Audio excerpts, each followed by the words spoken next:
ስልካችን ላይ ከምናጠፋው ሰዓት መጽሐፍ ቅዱስ ላይ የምናጠፋው ሰዓት ካልበለጠ ክርስቲያኖች አይደለም።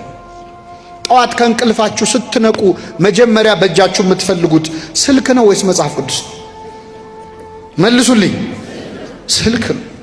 ስልክ ላይ እኮ ልንሞት 24 ሰዓት በቃ ስማርትፎን ከኛ በለጠ ስማርት ሆነ ስልኩ እኮ እኛን አደደበን እኮ።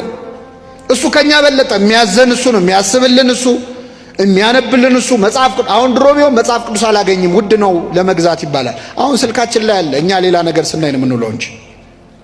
አቤት አሁን አንዳንድ የመተግበሪያ አፕሊኬሽኖች ስልካችን ላይ ያሉ የምንጠቀምባቸው መቼ እንደተከፈቱ ይናገራሉ። ላስት ሲን የሚል ሰዓት አለው አይደል?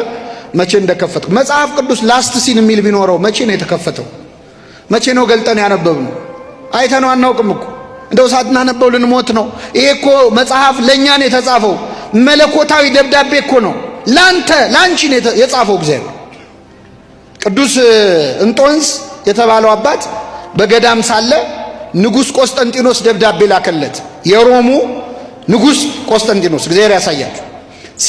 ሲልክለት መልእክተኛ በፈረስ እየጋለበ መጣና የንጉስ ቆስጠንጢኖስ ደብዳቤ ነው እንካም ብሎ ለአባንጦንስ ሰጠው። አባንጦንስ ቀና ብሎ አየና አስቀምጠው አለና መጽሐፍ ቅዱስ ማንበቡን ቀጠለ። ከኔ ጋር ናችሁ?